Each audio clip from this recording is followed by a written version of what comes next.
What's up everyone and welcome to the Draft Dynasty channel. Today we've got a scouting report on Mr. Jack Quinn, one of the best goal scorer in the whole draft. Let's start with his profile on Elite Prospects. So he's born September 19, one of the oldest player in the draft. He's a right winger.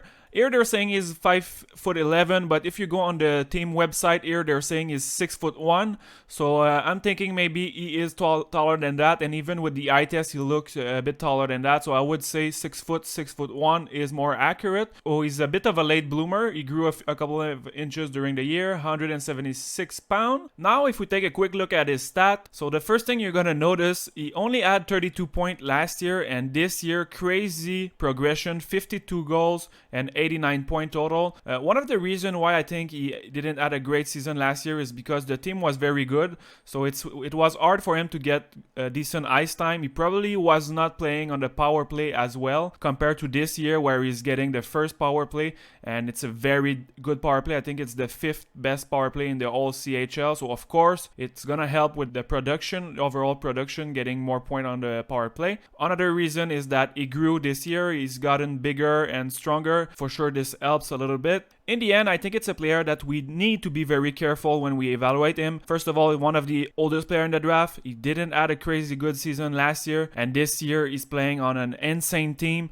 If we take a look at this year's, I think there's 6 players above 76 points. So for sure it's a team that it's easier to get production. So we need to keep that in mind. Just as an example, I always like to show this example, the difference it makes when you're playing with an elite team versus a bad team. Let's take a quick look at Noah Dobson and you're gonna see the difference.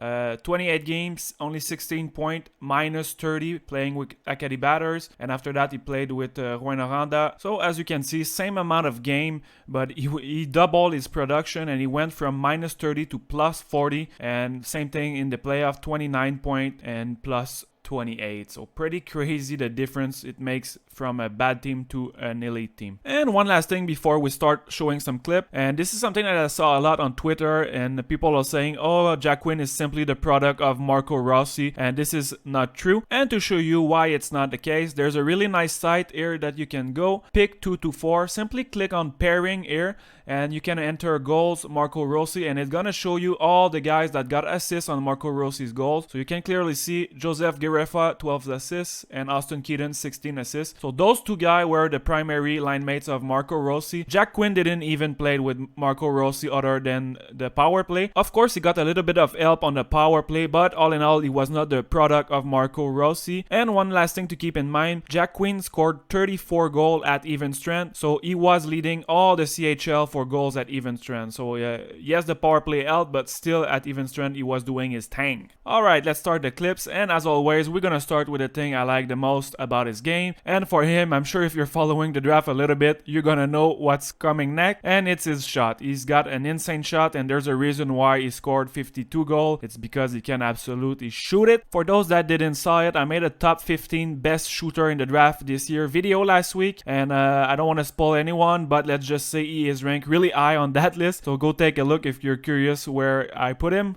And specifically what I like about his shot, well, he can do everything. So he has the power, he has the accuracy, he also has the ability to shoot while in movement. He also has good scoring instinct, and he's able to get in scoring high danger area. Another thing that I thought was pretty impressive was his release. It's extremely quick, and whenever he was on the power play in the bumper spot, sometimes the puck barely touches his stick and it's already in the back of the net. So he is very quick release, and also on top of that, he can do a really good one-timer as well. So I mean, he's got it all. Like I said earlier in the video, since he's older and playing on a very stacked team, we need to be a bit more careful with him. And I'll admit I was really skeptical earlier the first time I saw him, just because like everyone else, I had the same reflex saying he's older on a big team, so his stats are inflated. But when you look at his production more closely, specifically his goal, a lot of them are the result of him deking to one or two guy and sniping it, beating the goalie clean. So he's not getting help from his team, it's simply him having an elite shot. And his age, if you put the age into account, well, if we're talking about his shot, I mean, you could give all the younger player a year or two and they're still not gonna have a better shot than he has currently. So I'm pretty confident that yes, he's older, but his shot is still ahead of the game, and it's gonna stay that way. Kevin Ball, that one toward the goal, they score! Sure, loose puck, Brady Lyle comes up with it. There's a centering pass. They score!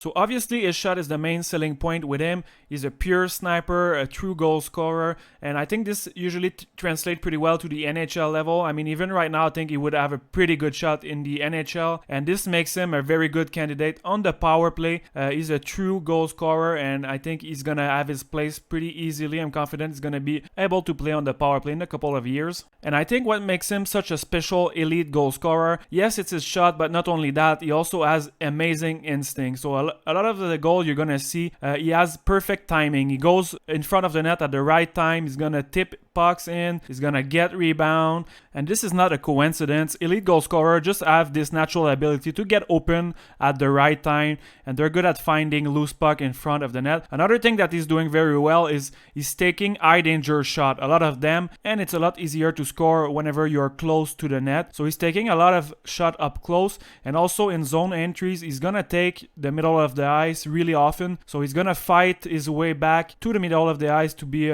take a more dangerous shot. And as a result, he has one of the highest shot percentage in the league. So almost 22% of his shot end up being goals, which is extremely high for even in junior. I'm not sure, it's probably not sustainable. He's been probably lucky, but in the end, I think he's a player that doesn't take bad shot. Most of his shot are in high danger area or close to the net. Okay, so I think we covered pretty much everything about his shot. I think we're ready to move to another category. And this category, I'm really happy to bring it up because I don't think enough people are talking about that, but he's got some nasty stick handling. His hands are really or close to elite in my opinion, and this is why he's such a good goal scorer, because he's able to deke one or two guy to get in the high danger area. Plus he's got a really long reach, so if you have a guy with a good shot, nasty hands, plus a long reach, it's a very deadly combination. There's a lot of players that have good shot, but they absolutely need someone to set them up, to give them the puck at the right time. But with him, he doesn't need nobody. So that's why when people are saying, oh, he's a product of Marco Rossi, I'm saying no. He's someone that is able to deke one guy, two guy, take care of himself. He's someone that can drive the play. And this little clip is just disgusting. So first, whoop, he's gone. Comes Jack Quinn in over the line for a Holscher. Back to Quinn. Back in.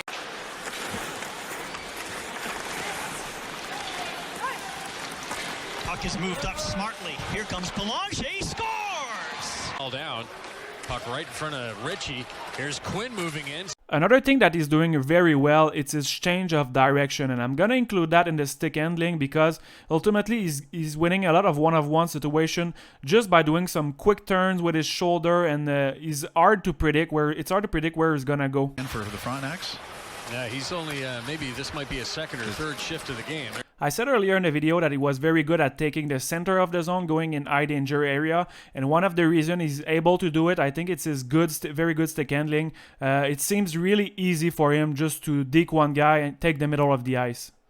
He's got Johnson all over him. Now Quinn off the give and go into the slot. Quinn. Yeah, it's a tough call, but again, we'll see what happens with the league. Here's Quinn. Shot. Alright, time to move to a different category. This time we're gonna take a look at his playmaking ability, his vision, and one more time, he's not an elite playmaker, but I think he's a pretty good, decent one. He's able to do hard pass. This is something I noticed. Sometimes he would do a backhand saucer pass, and he was also pretty good at finding his teammate in high danger area in the slot. A lot of passes he was able to complete in those areas. While we keep on watching some of his nice passes, I'm gonna go with my NHL player comparison, and for him I'm gonna choose TJ Oshie. I think both of them have elite shot, extremely good stick handling, they're very good on the power play, and the number one thing with both of those guys is that sometimes they're able to do some jaw-dropping move that you're watching and you're like, wow, okay, those guys can pull some crazy stuff. Also physically, I think both of them are a little bit above average, so down low they're pretty hard to handle on the board. They're good with puck protection and keeping possession of the puck down low. Both of them are pretty feisty. They fight pretty hard to win battle along the board, and they are not the type to back down easily. They're not scared to throw their body around if they need to. Here's Quinn along the boards. Quinn still digging for it. Working against Logan Morrison. Quinn, great puck pursuit by Jack Quinn as he tries to find somebody out in front. Here's Gariffa. Fight it too. Battle on for it. Millman kept it in. Holscher bats it out. Oh. As you can see, he is pretty good on the board, and this is a good example of a goal that coaches are gonna like a lot. Him winning battle down low, keeping the play alive, and driving the net to finish it off. As you can see, it's starting to add up all the positive thing about his game. So you have the shot, the stick handling, the playmaking ability, pretty strong physically, is good along the board and puck protection. Other than that, there's things that I haven't talked about yet, but defensively, I think positionally is very solid. He has a long reach and he's good at reading the play. So on the penalty killing, he's kind of the new age penalty killing kind of guy because he brings a little bit of offense as well. And I think he is clearly above average defensively overall, but we still need to be a bit careful because it's easy to look good when you're playing on such a good team with a good structure like Ottawa had. They're not making many mistakes. They have the puck on their stick like 3/4 of the game, so it's hard to look bad on those teams. But overall, he was cutting down a lot of plays with his stick, a good active stick, and on the penalty killing, he was doing a very good job. Since he's already such a complete player, he brings a lot of good things to the table. I think he's a sneaky good candidate to make the NHL right away next year.